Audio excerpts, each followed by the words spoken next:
that like keep o kore pe ke o whanga I a lot lele na a ere mai pe mo tau eiko si su kai si ka ta mo pe mo o whainga maari koe ni ke wahe te whola ka rik mo tolu sia sio eiki I he aha koe ni pia ko lau ke tāpua ki pia mo e fia mo oni o loto ki kau whataha mo tolu he pongpong koe ni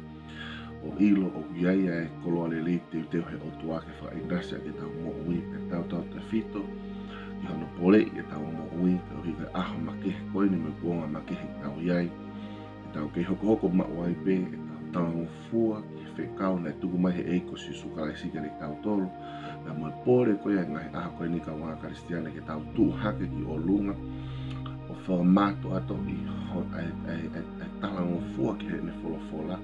na me whamato ato I e tau pe kume ki a te ia ka e oa lewa ko tau whono I kano kato mo onia o tua.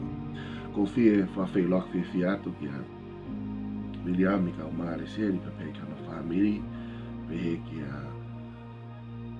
o weni ka ma losa ko no whamiri pe he ki a unikori ka ma tāwina pe no whamiri pe pevo ki hoku hoa mai whanau pe ki he ka o tangata eiki ma kawhine eiki si ngai tamai ma si ngai whae ka o mai talavu ma whine mui au se tau whanau I tongana ka ma ngau whai mai amanak lelei a te au ma ven ke tau te whelonga Ai whuke amanaki ia I whainga maari e ke ulawa ki he wiki whoke atu I he wiki koe ni ka ia mea kotoa pe e siasi o tua e aho koe ni whaka fia a taimu tau a ewa waawhia pe moe o tua pe tau wao sia mo oni ai mo oni ai ngahi mea ukanga o tua whahino hino ka rek tau tolu pe te tau mawa fia maari pe moe nonga lahi e te ia Again, I'd like also to bring a special greetings to Michael and Jenny and Deacons. Thank you so much for keep serving and keep on being part of the church in Tonga and in helping out in whatever way, in preaching in whatever way you have done so to continue to help out with the rest of the elders of the church. Kai he mea kotoa pe ko whaamo ke I feel like I'm so excited and I can't wait to share. I was waiting when will be the opportunity again for me to preach again, to share the word of God with you, and now is the time, and I believe this is the perfect time. I'm about to come and visit. Sorry, this is not visit. I'm about to come back home. And God has put so much in my heart that I want to share with you and encourage you as soon as I can come back. And let me challenge you in a way that I want you also to prepare. That God has challenged me in a way that as I come back, we're not going to do things the same as we have been. Because the challenge is so great that it's so overwhelming my heart, and I believe that we have been playing a catch-up game to what God is doing and what the Holy Spirit is doing in this hour. I have shared with you many times my heart, and let me tell you, brothers and sisters in the Lord, there's so much that God wants us to get into, get on board in what God wants to do, because God wants to, we're living in a time that the Spirit of God is moving all over the world, and what the Spirit of God is calling us to do right now is to step in and be part of what God is doing, not us doing our own thing and then calling God and the Spirit to come and be part of what we're doing. So to be part of what He is doing, not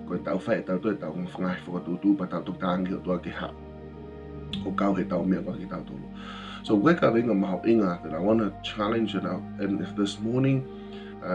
I hope that what I'm going to share this morning, it's going to challenge your heart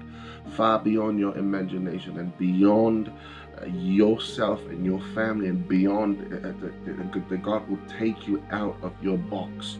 of your comfort zone, and shake you to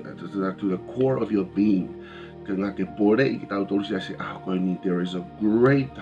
need and a great call now more than ever for the church of God and the sons and the daughters of God to rise up and take our position and take our rightful position as the church of God.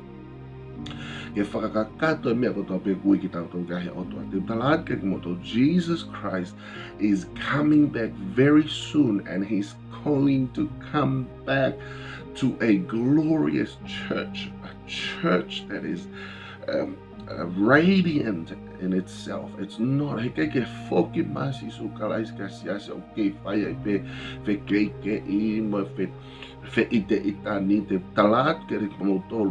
tangi lau e toko lahi aho koia. Koe hahano uhinga, kai ke tau mo ua I he kuonga koe ni ke turi ke whakakakato e whinangala o tua, ka tau mo ua ngi tau tore kuonga koe ni he whengai ke whaiho tau loto, o mea ke loto ki ai, me mea ke whia mau o ke tau sio whaka loko fua. What does God want? And that's what we should be busy doing in this hour. Koe whakakakato e mea whinangala ka he o tua. Te talatu ke rek mo tolu. E ke foki mai o toa ka siaso ke kumi ke whakatau ataina mo siaso ke whererea ki holo koe whakalere mo whererea ki holo koe whakatonu tonu e ha mo whai loto hai mo hai te talata ki mo tolu o ku no e taimi. That time is almost up and the church of God needs to get the rubbish out and get lako ngai vewe kotoa pe ngai nonsense kotoa pe ngai mea mau taimi kotoa pe me nofo siofi kovi koe palo pare ma ahoni hanga he te volo ngau he kau karistiani he ahon ke lahange nau nofo siofi kovi mo sio tuku hifo he tau ngā wei ai ui koe au whi maha o toa. The Great Commission is is to take the gospel, preach the gospel of the kingdom of God. Mana tui se ase aha koe ni ka pau o koe ke tui koe kosperi o sisu kalaisi o malo hi lahi fau iha toe kosperi iha toe ongo iha toe talano he maman koe ni he kai ke lava ke malo he kosperi a koe ka pau te tau alo talake.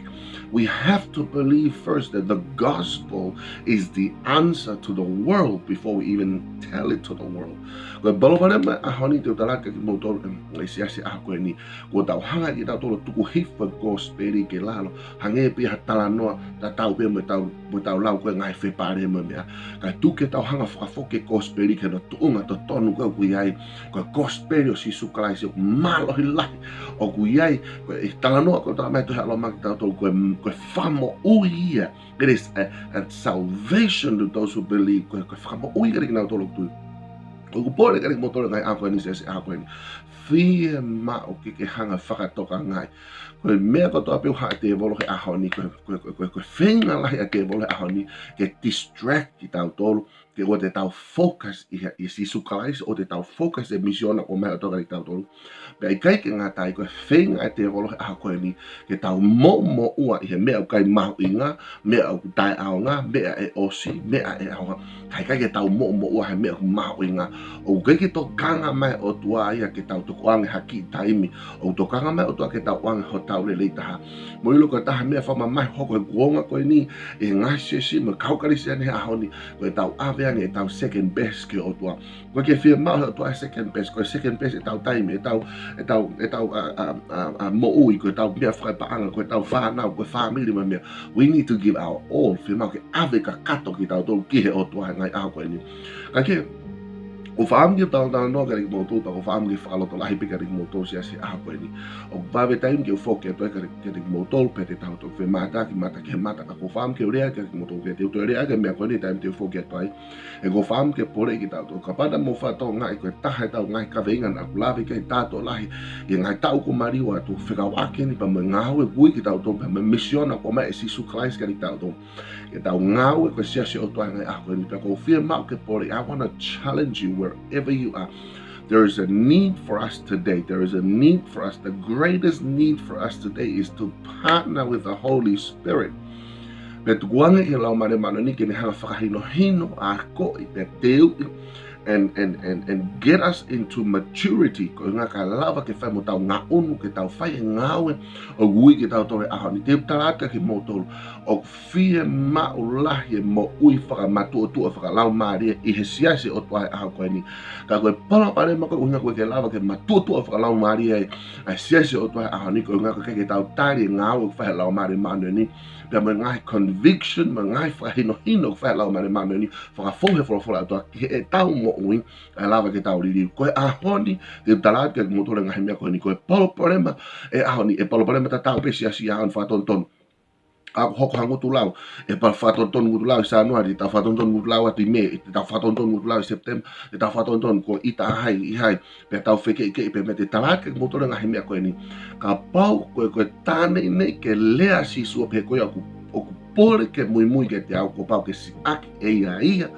pesi aki hono ki tā ka lau ke tau mui. Koe paro pare meha honi koe ne kai koe ke tau matotua whakalau maari mahino ia ko tau ki tā o ke imo ui pe pau pe ke where ke oa ki tā ia he ngawe e o tua pe pau pe ke whai te riha ki tā pe hori pe ki tā ia ke whai pe mea kuloto ki ai pe kai tu lolo i ke wholofola o tua ka oa lewa ko ke hanga whapapau i ho mo ui mo eku mo ui ke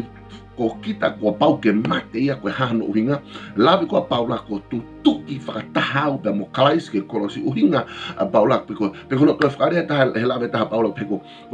kaka no mono ngai hori ko tuki i kolosi ko aho ko ni ko pau ke tau fua tau hiri ke mea fua mo ui ko ni ka mga kalisi ane ayanga tunga tau whanonga he mo ui ko ni ko whe mea o ku mamafa pe mahu inga pe mafa tuki ke mo ui ko ni mo tau whanonga he mo ui ko ni ko me ai o fe mau ke tokanga ki ai pe tokanga ki ai pe nofo ke tau mo ui pe nofo ke mo ui ko a honi ko tau lahiang e tau ke tau hanga hiri ki me fua o tua ke sio ko fe me pe lahiang e tau tokanga ke tau kakano lahiang e tau tokanga ke tau hori lahiang e tau tokanga ke tau me frai ki tau tolu pe me frai ki ta ka tuang e me frai no hino me fola o tua i longa tangata mo fe fine ko firi ke moi ke e ko si suklaisi ka ta more ka talato e reva mo ko ni wo pau ke si aki ho kita ko hono to whakarea ke mahino hange wo pau ke tamate i tangata ko ia motu ahia te ko pau ke mate ia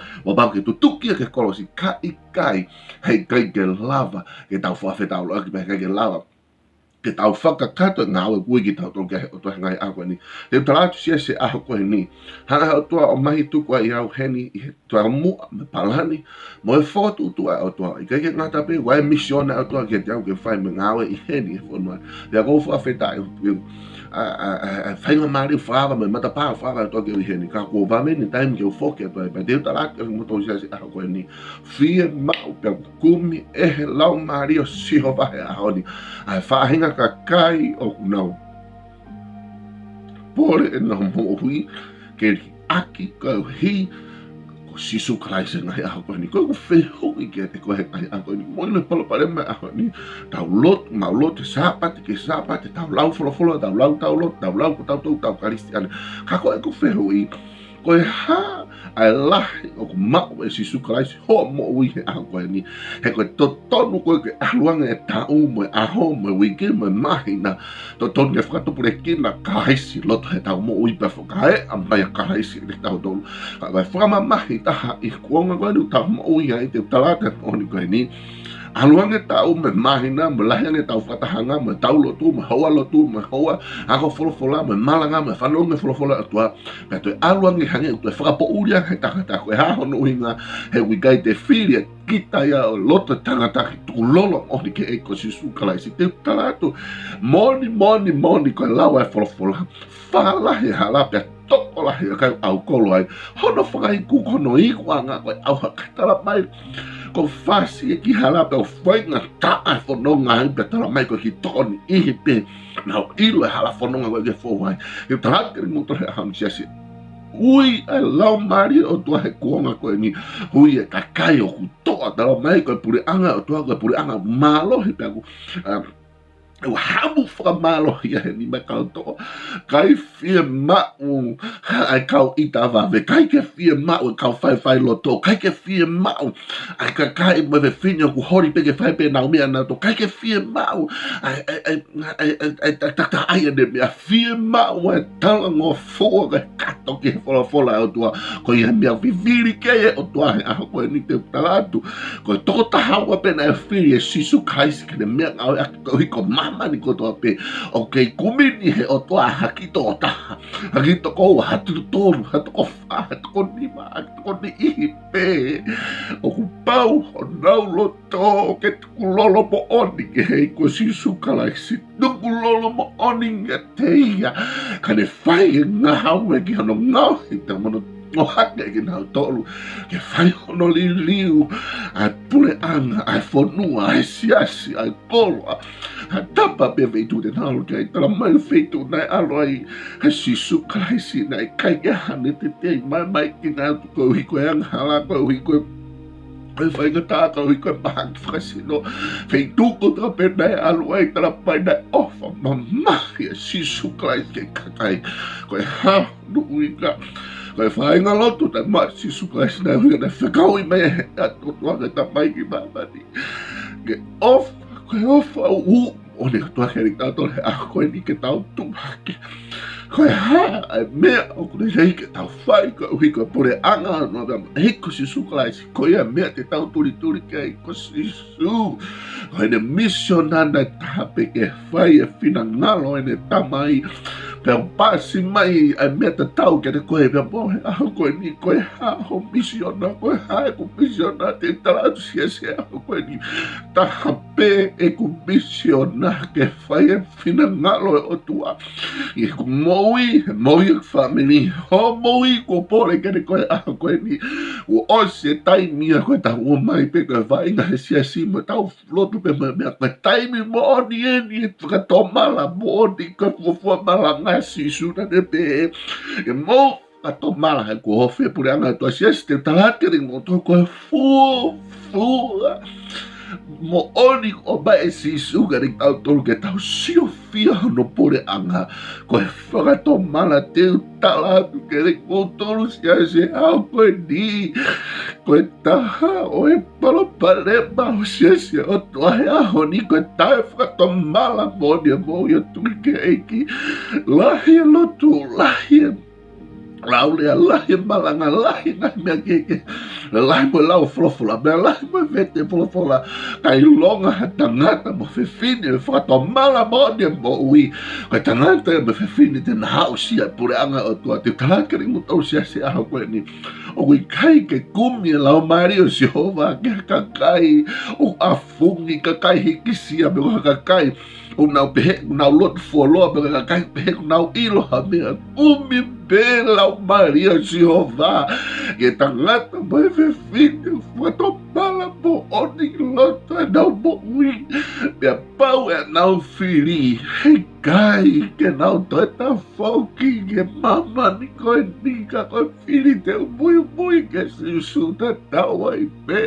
ta tawai pe, ta tawai pe, ta tawai pe, yasi kukore ka ni puto lea, koe ni hei kai ke tau whai ngā se o tua hei kai ke tau whai teri hei kai ke o ta tānofo ko fusiona lata mai se o tua hei au koe ni viviri pe hori mau no lau mari e koe hiko kuonga koe ni fie mau he o tua ke whakaea no mafi no siasi fie mau o tua ke whakaea no nau no siasi ka ko tangi e lau mari o Jehova he au koe ni ka hiko tāpuni e ngā siasi mohono kakai no leo ne whikau. Kai taki tā muno ape I hene mea pe ana te talat kere mo tolu siasi aho koe ni. O kui e lau mari o Jehova kuonga koe ni. Ui e lau mari o Jehova kuonga koe ni. Koe ne ui kai ke ui ke siasi. o ku nau whai nau mea ki nau toro ui ke siasi o ku tari ui ke ne wholofola e whanongo kia no reo ne ui whai kua koe ni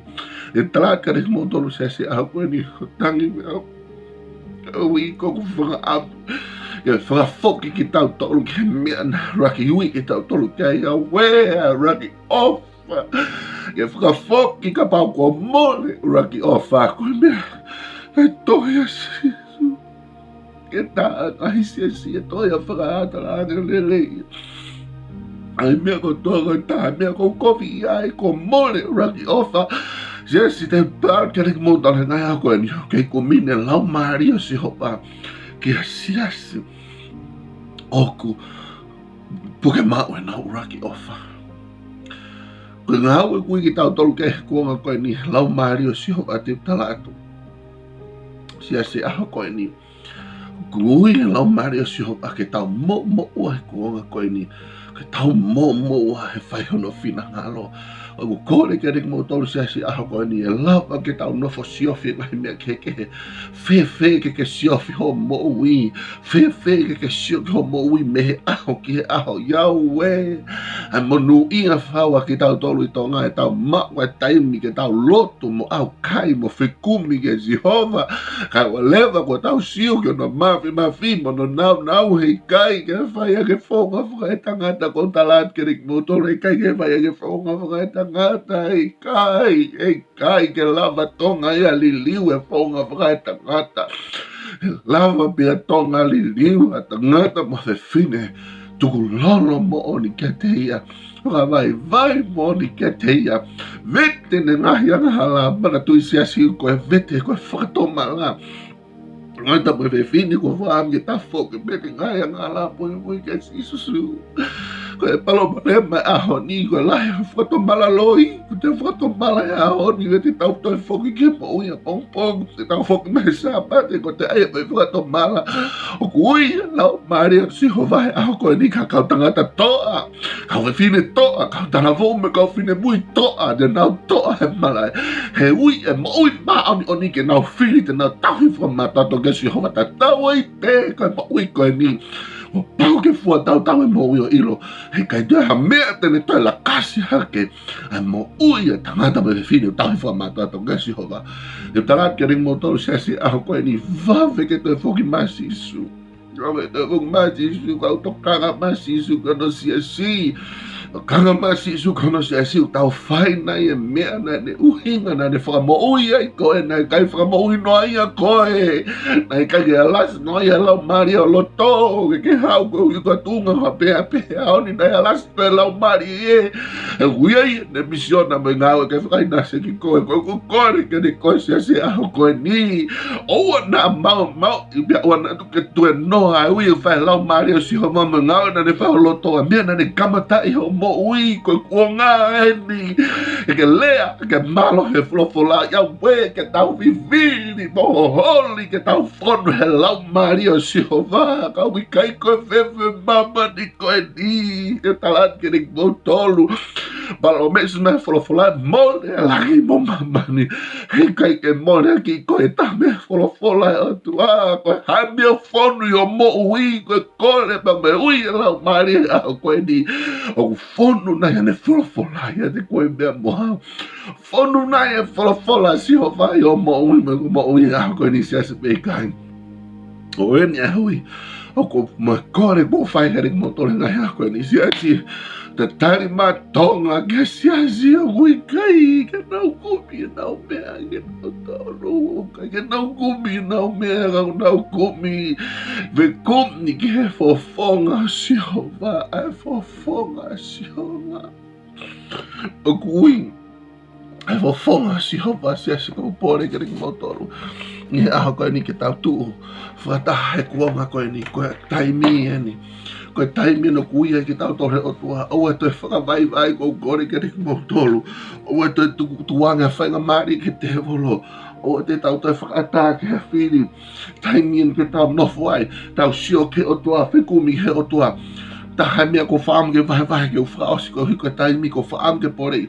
te talaka moto se steu ko taimi te whuki e toi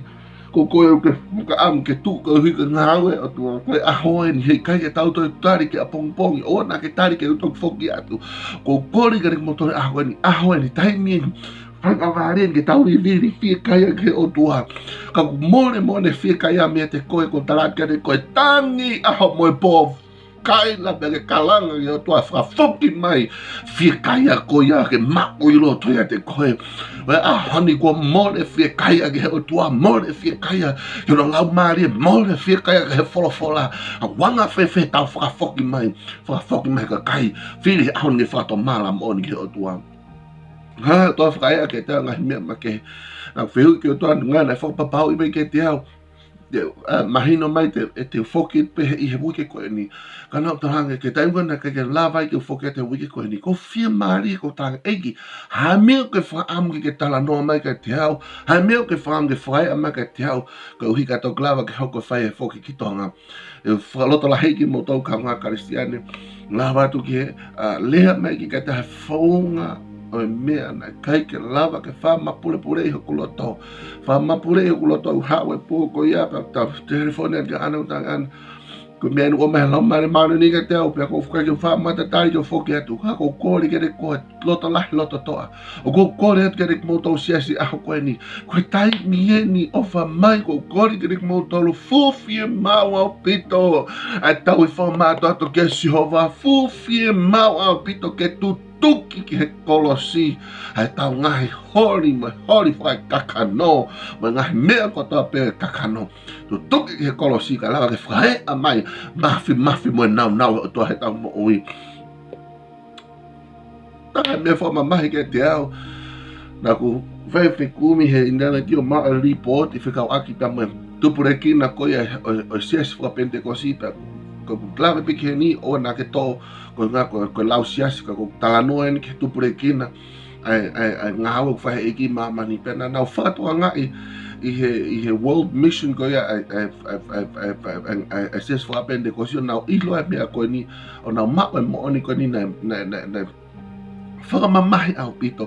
ko e alu e tolahi a ko koe o tupure kina e pende ko si i he lau miliona ka koe palo pare ma alu e tahimi koe sias whakapentekosi, koe ke toi whakapentekosi.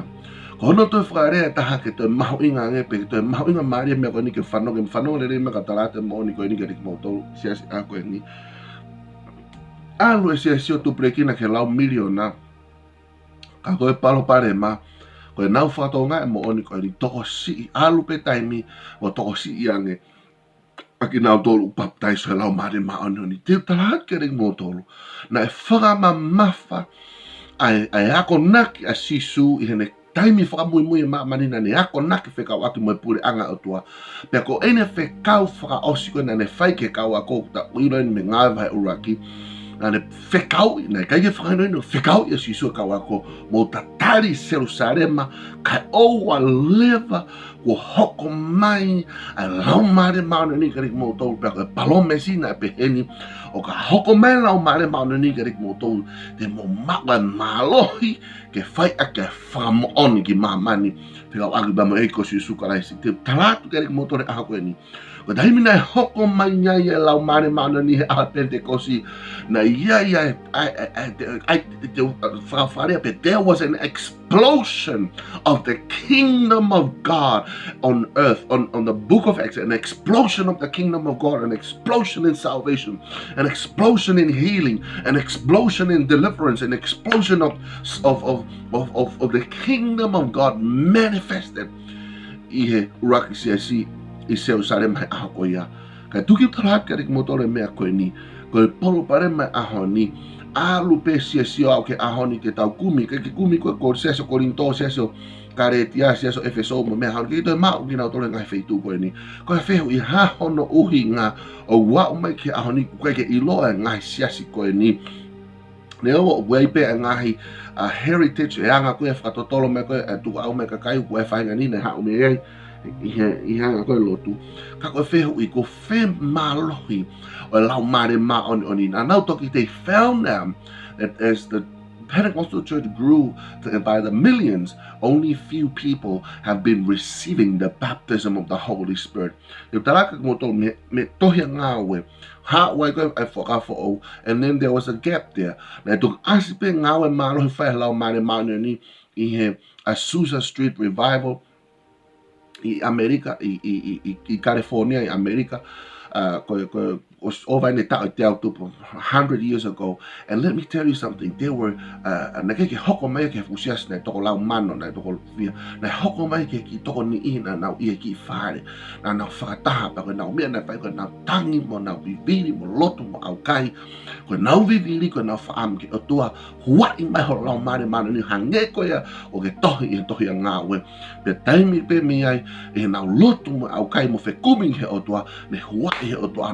manoni hange piko ngai whakamatala I toia ngā we me ta tauto pēr me ngai whakamatala mea nai hoko I whakakea ke koe nei tōko I Azusa ha mea nai hoko I whakakea ke tara mai ne a kui ne ewa pipiki tara mai ne tupura kina whakataha koe ni ha o kakai mea ngai whaitu ke hange te pēko e tohuka ngā we koe taini koko hoko mai lau mare manoni te tarakare ki mo tau siasi o kuei evidence whamo oni o kuei lau mare manoni koe ha uinga ko vai kare ki mo tau ako ni o pore kare mo tau siasi ako ni fie mao ke tau lotu mo au kai o whekumi ke whafoni tato lau mare manoni ngai ako ni o tarakare ki mo tau mo ni says I have met Pentecostal people that are no longer believing in the baptism of the Holy Spirit. And many Pentecostal believers, they think that it's just when you have tongues, that's enough. But it's not just the evidence of tongues. There's need to be evidence of the power of the Holy Spirit to be evidence in our lives. Mari to mawhenga mari ke maranga tai ki mua bea foki atu e to vahe atu he mea koe ni ai fia mao ke tau mui ai whaunga koe mo pete ni koe wako nake mea si sukalaisi ka talate mo ni koe ni ke lau ka pati ke alu ke historia la whaka ke kamata pia me tohea ngawe alu me ke whaka ke Azusa alu me ke Wells Revival ngai whaka ke kotoa pe mea ta tau nai hoko ai taimi nai hoko mea mano he lau mare mare ni ke talate ring mo tolo ahoni koe ha ai fuafua si tepu ki tō taha ke whonu he lau mare manu ni te taraka ki mo tō ulu aki koe whakato mala mo oni me he angahala. Koe balopare mai aho ni te taratu mo oni ke riki mo tō siasi aha koe ni. Toko lai hanga e ki o whakaea mai mo oni koe ringa te au. Koe toko lai ka kai o koe kai ke nau whonu he lau mare manu ni paka ke hua e o toa lau mare manu ni ka ki nau tōru. Koe ngā kai tae whakato mala mo oni. Te taratu ka ki mo tōre mea koe ni. Hei kai ke o hanga ufi paka ke toi hanga o toi vari suka hawhainga mea ke hange o atarerei. Te taratu mo oni ke re koe ka kuke fie mao mo oni lau mare ma oni ni koe uluaki si te pu. Koe tau whakato mala mo oni. Koe whakato mala mo oni siasi o kui kai ko te tawhoko mui kia si suhe aha oni. A sāpate pa koe mo oni te tūsi te pulelu pa te toi ki hanga ki whawa koe hanga ki he. Toi ki hanga ki mui pa toi ki manga he tolu ki mui pa koe te whalai te tōnaki. Pa ke toi mātua ki hanga pe koe ki mui o lere au pito alfa halo mui pa koe sāpate pa ke toi ki tata whoku mai. Te tahat kari mo tau ka ngā karisiane kumi o tuahe ahoni ke kau tangata mo oni, kau whewhine mo oni, koe hai kau tangata mo oni, kau tangata kou nau pau ho nau loto koe nau pepe ahoni, kua pau ke si tua mei mamani pe te whakato mala, pe kau whakato mala te tafoki ahoni, te mui ke sisu, pe te tau e pepe koe haa viviri, o ma mawhapo, o ma mahi, o ho hori mai kakano ma viviri te volo, ahoni kua whi ke tamate I kakano, te mui ke eko sisu kalaisi,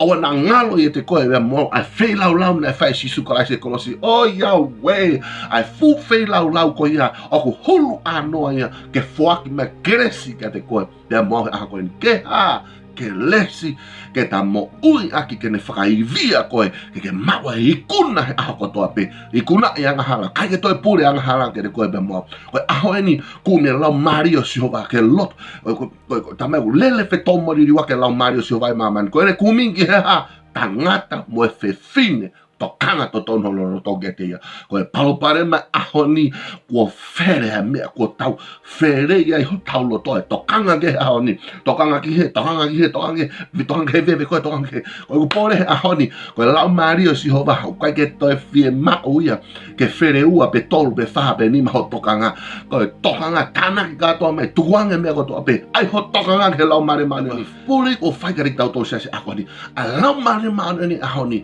O ne tokanga mai mai tangata pe me fefine fatomala mo oni o ko poli ka de ko a ko ni ka ke me me ho ko ni siasi a honi. I want to challenge and encourage you. There is no other time today. Today is the day e whakapapau mo oni I ho mo ui mo eku mo ui ai mea ta whiri ki ai. O te ai ke ua, o te ai ke tolu, o te ai ke wha, ai ke pau kako Sisu Kraisi. O ko pore ki mo tolu aia Sisu Kraisi ke e a mo oni mai. Mo ilo ko talat ko whatou tau lea ke mo oni ko ni I ho tau whai anga lotu. Pea ko wha ampe teu tau lea ki peka o rewa ko mo oni mea ko ni e tau tolu. Ko e tari matonga ke e a makalaisi mo oni e te koe. Ko e palopare ma kai mo ui e kaunga api. Kai ke mo ui e whanua, kai ke mo ui a community mo tau ngai family I he tau mo ui ko hano hinga. Ke he mea tau whakamatara, ke he tau toonga mo ui. Ai ke ta tau e tau vete Sisu Kraisi. Pe alu pe taimi, alu pe aho, alu pe wike, alu pe mahina. Lahiang I ko e tau whatahanga, lahiang ko whanong ke wholofola, lahiang ko mau lotu, lahiang ko hufia mo lotu. Ku kamata ke ngana ko toa te ngahi mea ko toa pe mama ni. Kai kamata ke he a makalaisi. Pea oi whakapo, ai taimi ku mamata e kakai ko Kraisi a taho o mo ui. Ko gospeli, ko kai ke toi kei, ongo noa pe, ka ko ongo e whamo ui. Ke alase loto tangata tong ko toa pe. Ko u whalao lahi kari mo tau siasi aha koe ni, mo e ku lea I he loto ofa mo oni, mo e pori kari mo tolu, mo e kai whatatari, ke taimi ke tau toi whiohi ai. Ko e ku pori kari mo tau siasi aha koe ni, taimi eni. Taimi no kui he o toa ki tau tau ke tau tuha ke. Kai ke toi fie mao ai whakapai wa inga. Ko nofo pea kore whamore ke o toa ngai taimi. Wai taimi fuke ni tau nofo fuke turia ke tau pe o fie mao e mohe. Tāne nei tako tokanga mai o toa kari tau tau ke whaofi e tau whiohi. Tokanga mai o toa ke mooni e tau whiohi moia. Tokanga mai o toa ke pau e tau whiohi moia. Koe whalota lahi e mooni kari mo tau kanga kari siane. Ka pau ngata au he ko whaloto lahi pe ki moto ko ku lea ko ni ko whakaloto lahi kia te ki motolu si asio eki ko e tari mien tokanga me o toa kari tau tolu ke tuku ai mea noia tuku ai mea noia tuku ai mea mama taimi ka pau e whoki masi Sisu Kraisi a pong ko haho me te whai ahau I kai te ke lere ke whakakata mea ko toa pe kui ko ke he o toa. Ka koe pa mau tō mui. I kai te ke lava ko whakakata mea ui ki tau ke he o toa hawhai aha pe taha. Ko ngā ko ilo ko Sisu Kraisi toi whakama a pōpō. I kai. Pau ke kamata taimi. Kamata hoa koe ni. Taimi ni. Whainga maari ni. Ui he o toa koe pe mohe a koe ni. Owa pe nā tau toi holo mui. Owa nā tau toi whoki. Tau ko kore ka rik mo tōna o slave ke mea koe ni whē whaka ai aki mo oi. Whē whakaloto lai aki. Lea ke nga tō tā koe. Ei, koe ni oa te ai ke te whakawai vai ngā. Tūha ke tūku whoki ke ngāri tangata. Tūku ke ngāri koe sotia koe eiki. Tūku ke ngāri koe ofe whine koe o toa. Tūku ke ngāri koe kaunanga pe koe tamau eiki koe o toa. Koe kua ngāni en te ko kore ka rik mo tō siasi aha koe ni. Whoki ati ko kai ke whatatari ke whoki atu ko ngā koutui o teu ke o tua mea lahi mo oni whakamana mahe ke tau whai. Ke lulu e mea ko toa pe uluaki lulu e tau atamai mo e tau loto mo e tau whakaukau lulu e ngahi mea ko toa pe whakanga ngana ngahi mea ko toa pe ngahi mea ko toa pe takano ngahi ngāwe tangata motu ngai mea ko toa pe ui kai koe o toa whakanga ngana ko toa ngahi mea ko ia e tokoni lau mane maunu ni ka boi kai lau mane maunu ni ngai he lava ke tau hanga i kunai pe mauma ngahi mea ko ni ka taimi tau whonua I he lau mari o Sihova pe amhono mālohi koe mea noa pe koe mea si pe e taimi ku tau manga tua I koe hi ke tau I kunai ha lau mari koe pure anga tua ku mau ha ofalahi atu I am grateful to God for the opportunity to be your pastor and to walk with you and journey with you. But I believe also that we're living in an unprecedented time where the Spirit of God is calling us to rise up and take our position, look at the things around us, weigh in the balance what is it that God desires us to do, and that is what we must be doing. I love you all, and it is my prayer that you will all stay in unity. Ana tui ko wo ta mau inga apito. Ya ko kore ka de montolo o e whakatupu mo veu o e whakatwhai tala noa tuku hifo o e whai tala noa whaka mo veu o e whakatupu whakamamahe mahi ke siase o tua. Ko ngaha urunganga ia ka kai au wikai ke nau mo ui e eki ba ke nau matotua ke eki au ke nau tahina toka sisu. Ko ui o tua ke ri tau tole ahoni fie ma o ke tau tokanga ko vaa mo o tua. Ko talat ke moto ka pai fok masi su kai se ahoni fele ka kai se si ka ke nau ma na te pure anga to no inga no fo mo ia ko tokan ko ita ka hai mo ko nga ko tai matu tu afa la mari pe fa fi ma ko kulia fa asen ke moto ko nga ko tai mi fu tokanga ki o langa ho mo ui ka pau te ke langa ko mo ui i ta mo loto ko vi mo lau mo me te talat te ko e o se ta mo ko me pe te ke no fo ko me pe te ke mo ui aki ko lau ka hai ko ita ka hai ko ngutu lau ko fra mo veu ko me tokanga ki ho langa ho mo ui ke langa ke tonu me ke langa ko mo langa he fola langa ya si sukalais langa he moni pe tu wanga tu prekina o e to whakahoe ngai mea ke ko ta ka te koe ko tai mu ala ho mo i orunga te ke whai pe koe me ta tau te mawhi mato no whinga wa de hi mi ko pe ko ha fi hono kai e fi hono lamu ko ke molu ka pe ke molu ko to whakareta ha o lave fola ke ko ka kai ko ni e fi hono ko na ki pe na fi ako na to pe na uilo na to forever learning ka pe ilo na to ha meta ko ha no hinga ko tai tokanga ke langa mo i tokanga ke langa ho mo i ko tai tokanga ke langa ho mo i ko whakatu kia ke mo i ka kai tokolai pe ko pule ko ni ngani mo tolu ko pole ka mo tolu e tokolai ka ukaristiane ko ta uen e fiha e na mo i ke eki osto tonu ke hoko e na mo i ko makatu ko fu turiki ko whakaloto lai ko sio ka kai ko ta o ya we tapwa ke ma ke a now o tua ka aluang e tau mo folo ai nelo tu mo to whakatupu nga ulu ko nga ko tai mahino tai matotua ko ile ke tepe whakalau mari e ko ke ilo me to ton ke fai ke ilo an folo au tua pe ke talangofu ke folo au tua lah nga me ka te talat mo kulea ka mo to nga me ko ni ko kulea i he loto ofa mo oni mo fa loto lai ka mo tolu ba ke to fo masi su kalaisi fi ma ke ta tokanga ke ta nga me ko to pe o ta wa e ha ko ni ka ke amana lele o kwen ngai me la te ke ta fa ngai a ko ni mana tu o ko mo no fo mo to tari makati a ko si su kalaisi we de mo tolu ya we ko amana lele anga ia fai ke ta nga we ngai a ko ni tu ha ke ki o longa whakakata ui whai o toa ka o mo ui ka ui koe ke whaului lau maari ka ui koe ke whamo ui mahaki ka ui koe te ke whakakata ngahi ke kikite ka koe ui koe hape ui o toa ka o mo ui tu hake aha koe ni o talaka ki mo tolu whai whakamato ato o wai whai whakavai wa inga pe o wai whai whakakata pe o na whai koe uhi ko ho o ko o fie ha pe ko o fai ko nga ke ilo ia ko fai hanga vai me tukulolo mo ni kakato ke oto of like motolo and I pray that God will bless you and strengthen you in every way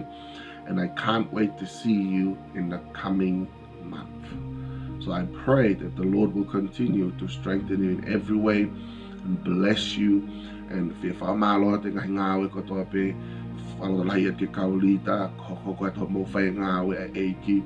o ai nofo ke whakatonu tonu e pe whanki mea kotoa pe me whanki lau noa me whanki lau pisi kotoa o koe lau pe heka ke ka nofo ke tolo kuri kotoa pe kuko atu ai te kia ko ke ikuanga ko koe te kia ke ai o koe ngahi mea ke tala noa o koe ngahi mea tuku noa koe tau ngawe ke eiki ke tau ke nofo e pe ke whakatonton palapare ma me sanuari ki te isema koe ngawe kui ki tau tau ke whai o koe ke whakatu palapare ma ke osi ilo mea kutoton ke whai tau hike eiki ko tau hau katoa ko nga ko sisu kalais o te hau sio ko nga ke whakatonton wa hai mo o tua peta me whai no whakatonton ki tau ton o mai o whalahe ke moto whakatawang ke i whai tāpo e kina ki moto Pe a kokore ka mo tolu ka ma whainga maari ke whaha altar call, please do so. Ka koe heni e pompong koe ni klara I holoto ha mea. Tawa ta ha mea ke o ka te kou ke ki nini moai tari ko ngā ka whai hono li liu koe. A kua ha fola ma kurea a ratu whewheka au pito me mea. Te taratu ke mo tau siasi a koe ni he kai ke hawa o tua ia ko ngā ke whai he pe hono whakaore o rei ki tau tolu kua pau ke tau tū ki o lunga whepaki. Pe tau tū ke tau tū la tau loto lahi pe tau tū ke tau ikuna. Ko ka kai ikuna ki tau tolu. E huafa tau eiko siso ka asi ko ma o whalaka ki mo tolu. Ko tau anke ki whai tāpui ki na ki mo tolu. Love you all and God bless you. Thank you.